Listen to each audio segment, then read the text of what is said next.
Juan the Magnificent by Philip A. Suggars.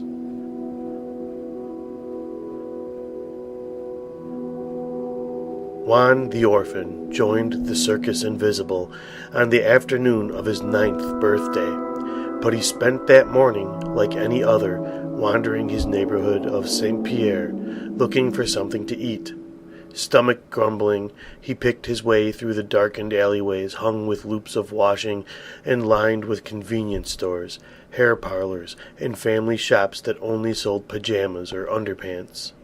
He shivered in the spring air and ran halfway down Calle Princesa. He turned a corner and almost collided with the other members of his gang, Pepe and Slippery Iñaki, who were lurking opposite the ATM, smoking cigarette ends and trading mock blows. "Morning, compass," said Juan. "Morning, stutter," mocked Pepe and Slippery Iñaki in unison. Juan ignored them as he always did. Perhaps it was the cold air, but his tongue felt more sluggish than normal that morning. Stamping out his cigarette, Pepe nodded toward an odd-looking trio approaching the ATM. The oldest of the three was wrapped in a patched greatcoat and had a nose that protruded like a vulture's beak. He was accompanied by the tallest man that Juan had ever seen. Next to them, and more disconcerting than either, was a girl with ocean-green hair tied back in a greasy ponytail. She hopped from foot to foot, as though her feet were on fire. But it was the way that she stared at Juan that bothered him the most. He pondered his own dirty feet until she looked away. As the giant worked the ATM buttons with fingers as thick as bread rolls, Pepe counted to 3 and drop-kicked an empty can into a dumpster opposite the machine. Beak-Nose, the giant, and the green-haired girl all stared at the noise, and, as normal, Juan darted forward to snatch the money from the machine just as it fluttered into the metal tray. And that was when it all went wrong. Quick as a flash, Beak-Nose caught Juan by the wrist. Yelping in surprise, the boy sank his teeth into the old man's wrist and pulled himself free. Turning, he dived between the legs of the giant and found himself face to face with the green-haired girl. He dodged left, then right, but she hopped back and forth in front of him like a toreador, parrying his attempts to escape. Juan skipped to the left again, but this time she fixed him with eyes full of storm clouds and stepped aside.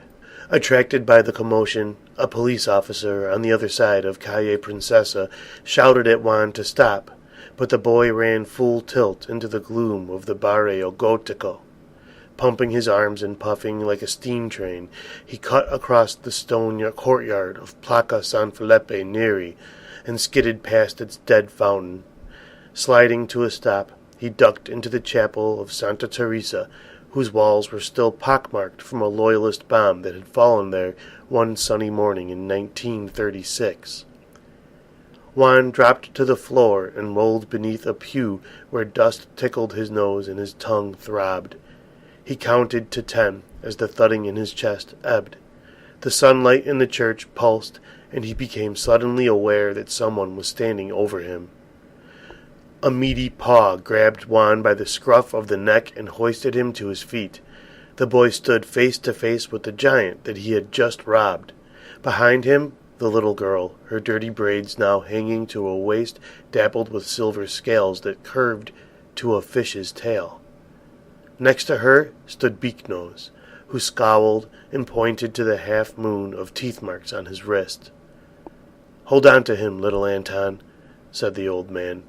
"He bites." "Yes, Polydorus," said the giant, in a voice so deep it resonated in Juan's feet. He pinned the boy's wrists with one of his huge hands while the old man went through Juan's pockets. Beak-Nose retrieved the rainbow fold of notes he found, fanned them under his nose, and sniffed. 320 euros, he said. "A nice haul, too. Who's been a naughty boy, then?" Let me go, fish face," wriggled Juan. "Depends," said Polydorus, running his hand across his tiny forehead. Do you have any special talents? Juan shrugged.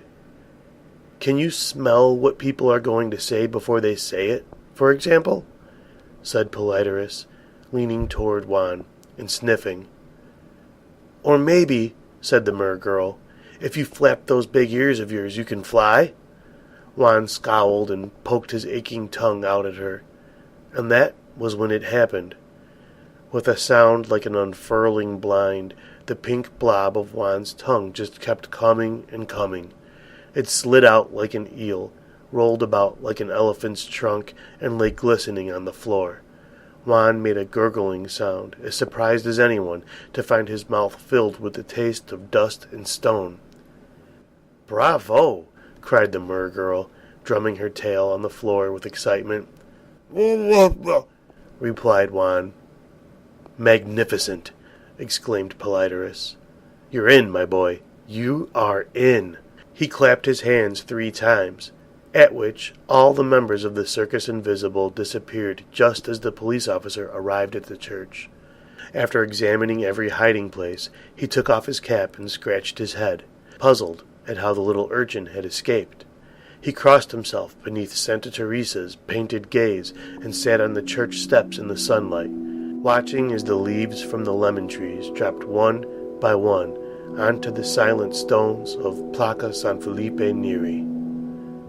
Philip A. Suggars is a British writer with a single yellow eye in the middle of his head and a collection of vintage binoculars. His work has appeared in The Guardian, BFS's New Horizons anthology, Starship Sofa, and Interzone. He was the winner of the 2011 Short Story Award at the Likely Literature Festival, judged by Man Booker longlister Jane Rogers, and his short story, Automatic Diamante, was runner-up in the 2012 James White Award.